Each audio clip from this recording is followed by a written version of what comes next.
This video was brought to you by Markus Bil, Elbilmek, ABRP Planner, Steurenberg, Kempower and Bilkomponenter. Yo, what's up? We are now outside the home getting ready for the 1000 kilometer challenge. Finally, I waited long enough to get the car that was interesting enough to do 1000 kilometer challenge with. This is the Model 3 rival. It's a BYD Seal Performance. It's all-wheel drive. It goes like a beast, but can it travel far like a beast? That's what we're gonna find out tonight. So I'm getting ready now. We charged the car to 100%. It's not at 99.9%. Let me show you inside. Ooh, the Model 3 Challenger. Oh yeah. So yeah, like I said, we have 99.9%. Yeah, okay, the car refuses to charge back to 100%, I know that. So we will start exactly at 10 in 4 minutes. So we will just drive the Swedish route, loading, sending data to China. I'm not sure where I'll stop. This car supports 150 kilowatt. Estimated 1000 kilometer time is going to be 10 hours and 15 minutes, given that it doesn't rapid gate. Okay, let's do all the preparation and then off we go. We are on the move. So, you know, in the range test, some people said that, yeah, the car was in permanent all-wheel drive despite being in eco mode, and they say you have to turn off ITAC. Well, it was actually off. I turn it on. I try to turn it on or off. You see, it doesn't make any difference. It will still be in permanent all-wheel drive, even in eco mode. You want to turn it on again. It says intelligent torque adaptation control thingy.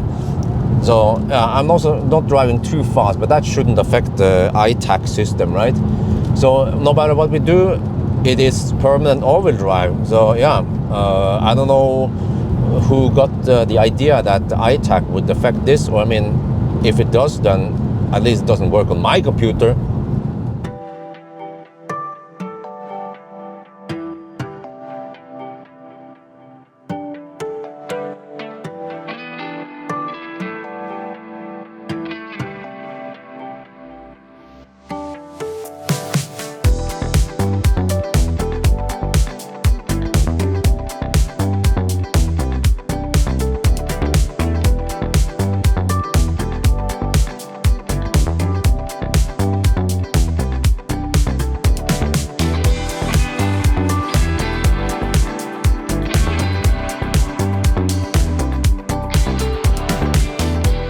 We are now at Specular.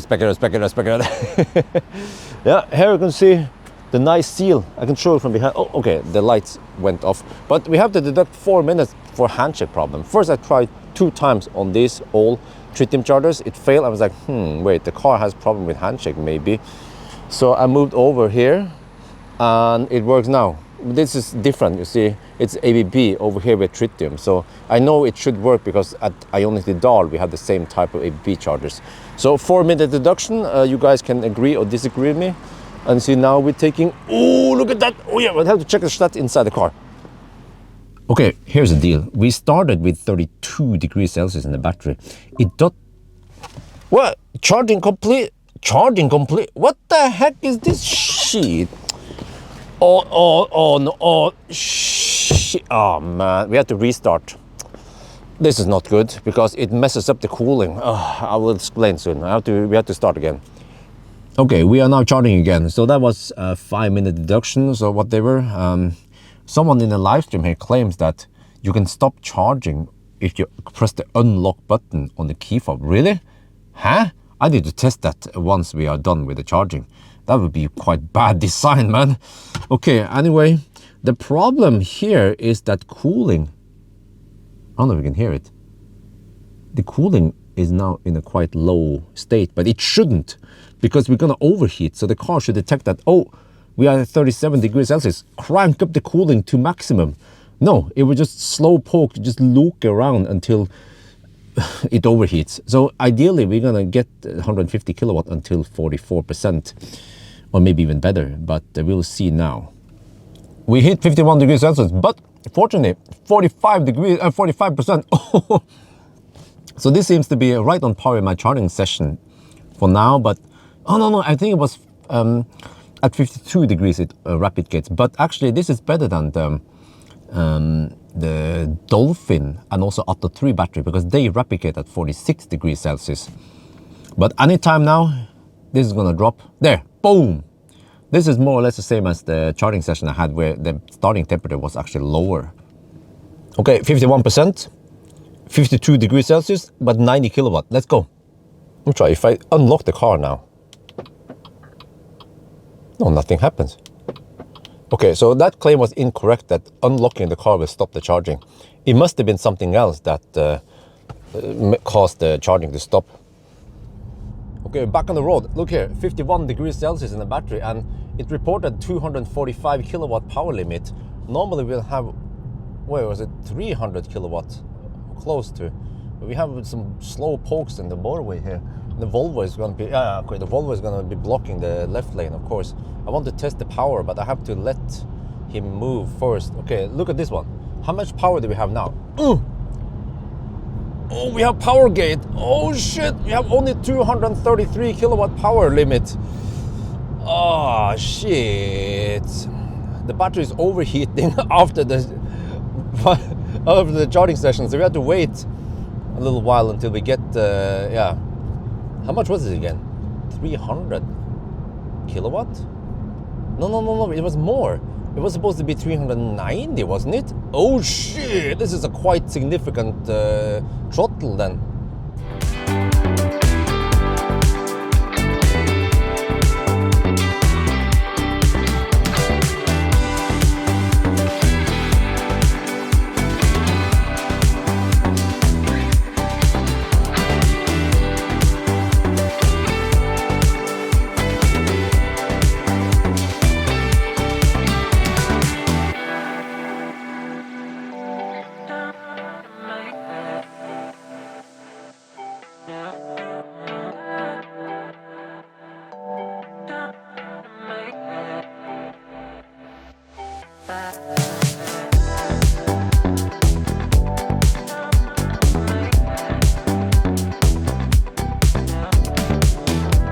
We are now at Falkenberg charging, getting 137 kilowatt. Wait, it's gonna go faster, right?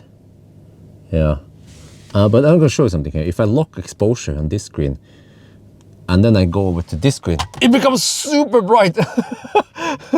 Holy shit, man, the Chinese that really like bright screens at night. But warm tip, the cooling is active. Oh, come on. Oh shit, now it becomes that dark. Okay. Let's hope that we can charge for a while until it rapid gates. You see, I chose to use this Ion. It says max 150 kilowatt, but these are the skinny hyperchargers. Most hyperchargers you see around Europe, they will be the one with 4 possible power units. Here we have only 2 power units, and then it means that there might be a limit on how much current we get from these.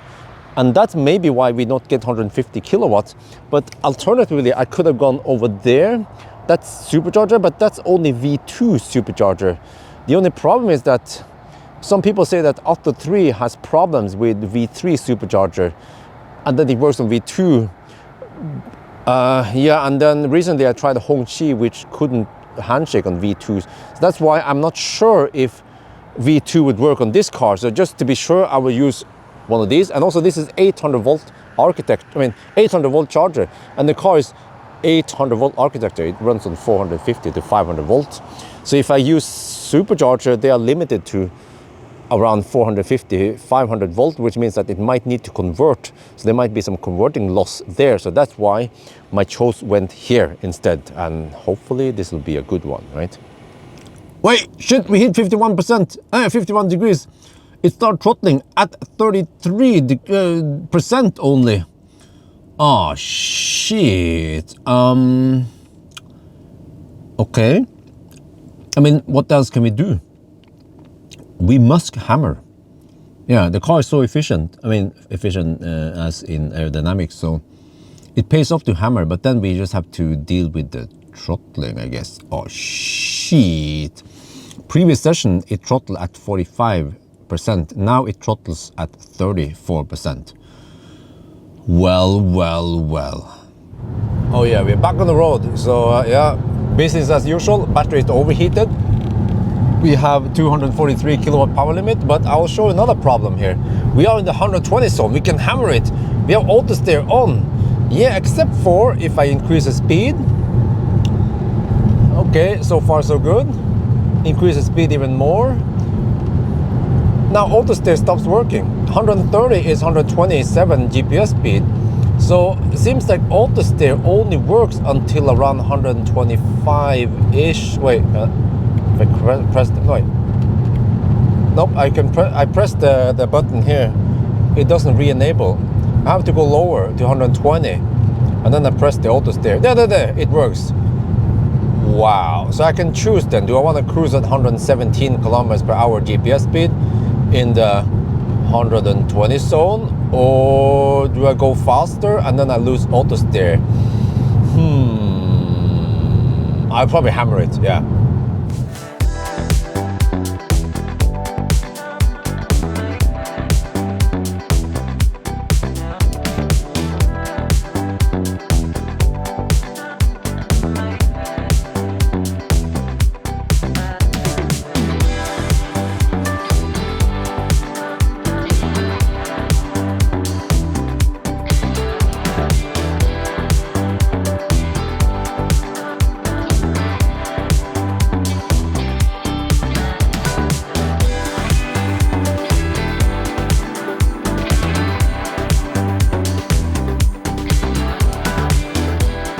Okay, we arrive at the supercharger. Oh, and then the other charger over there. But let's see now.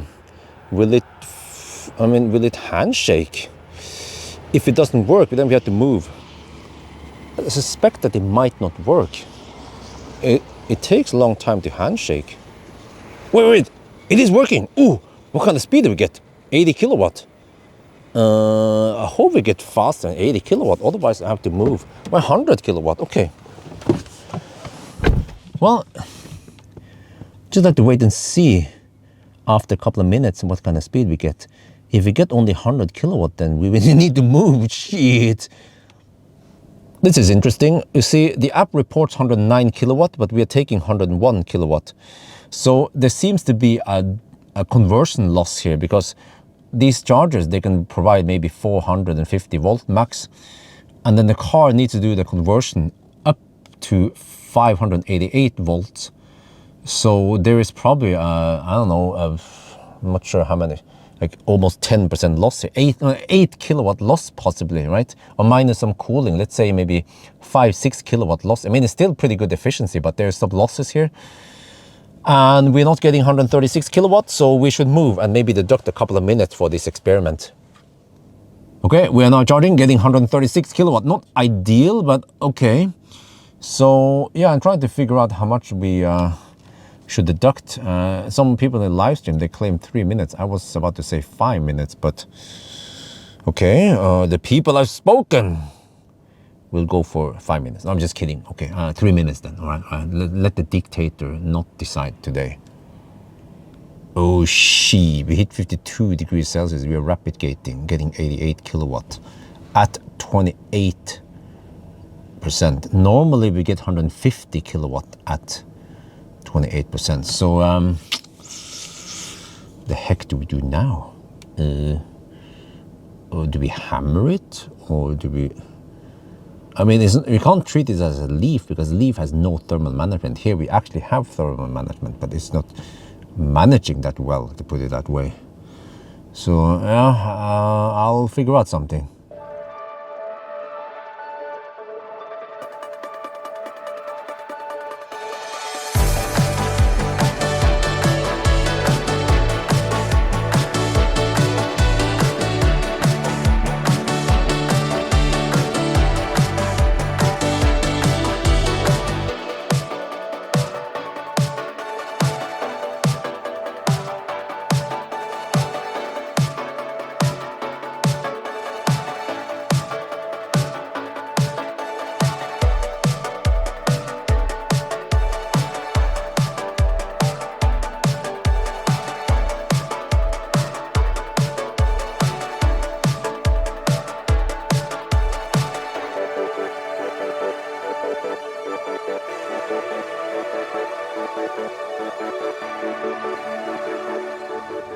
What the heck?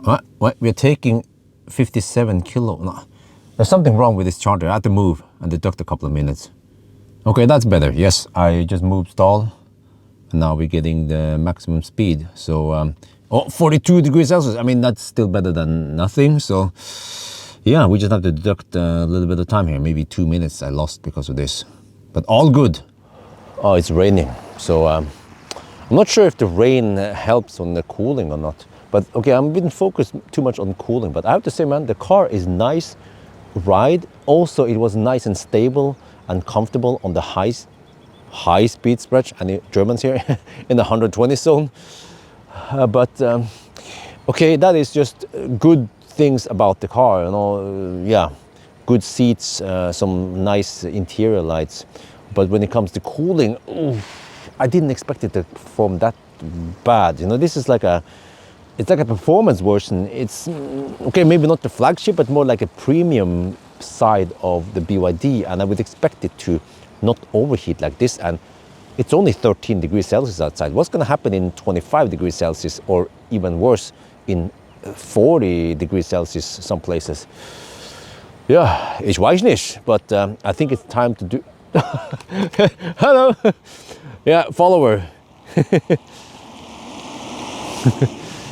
Okay. I keep getting recognized everywhere, but it's time for me to set up the thumbnail, and it's actually not. It's not clickbait. Well, actually, clickbait word is being abused, but I have to then make this and then. Oh shit! Uh-oh. Yeah, I actually did not expect this. I was hoping that it would just go fine, you know, like the first starting session, it would just be fine, and then we could just keep hammering it. But now, I'm actually not sure. Should we go slower? I don't think so. I mean, even 88 kilowatt is okay speed for this car. Yeah, if you do the math, if you slow poke, you probably consume way less than 88 kilowatt anyway. So, yeah, but now I'm gonna go inside because I'm getting wet. Oh, 28%, 51 degrees Celsius, and we're about to rapid gate. I think this time I'm gonna do the cursing in Thai. There.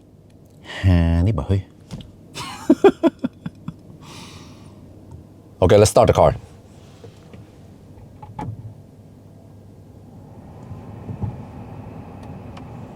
No, what the heck? Okay, HVAC is running, and that could possibly steal cool.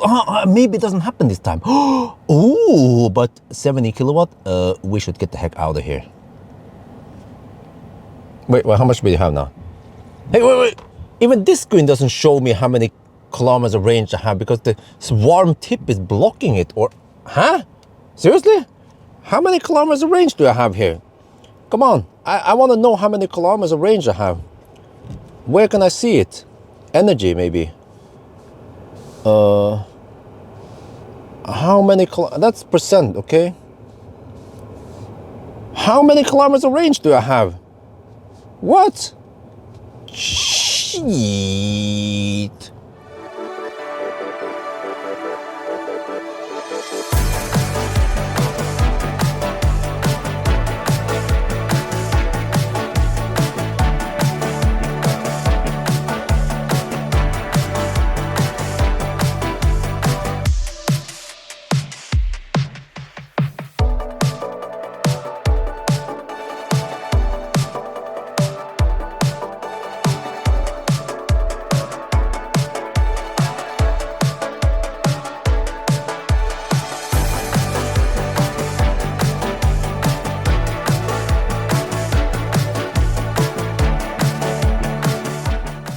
We're now getting 141 kilowatt. Yeah, 42 degrees Celsius. It doesn't go much lower than that. So, yeah, that's just the name of the game. But this time we actually arrived with almost 20% battery. Oh man, it's been raining all challenge. So, yeah, I'll just take a little pit stop here. Usually I have 15 to 20 minutes before I go to the next one. The next one is going to be Ioniq Strømstad. Yeah, so fairly safe to go now on a Sunday morning before any ladestau happens. Yeah, so I think I'll just stick with Ioniq because they actually have fairly cheap prices. Yeah, for you guys who don't know, Ioniq, they introduced Passport Power, which is you pay a little bit more per month, but then you get even lower prices. And I calculated for me, it actually pays off if I charge roughly 90 something kilowatt hour per month, which I tend to do anyway. I mean, on a charging session like this, okay, I might not charge 90 kilowatt hour. Let's say I fill in 20, 30 kilowatt hour, right?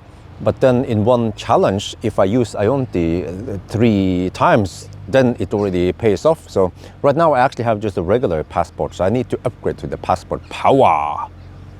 I forgot about this. I went to the gas station, had to go to the restroom. I came back and all the windows are foggy, just like in Atto 3. It seems like it does some weird shit if the car is locked. I was previously not locked when I charged the car, but when it locks, it tends to dump some heat in here or some shit like that. But yeah, again, we are replicating, but we should have enough juice to go to the next charger now. So let's go.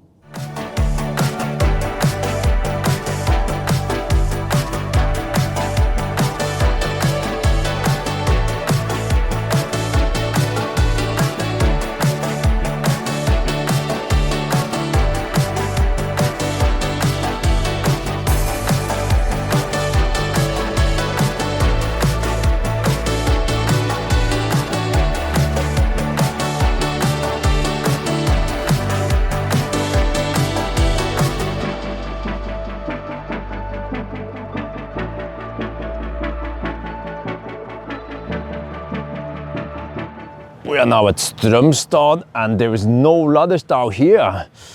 And it's 7 in the morning, Sunday morning. So this is the advantage of doing a night run. Yeah, I still have no idea if it's going to be night run in the future or some day runs again.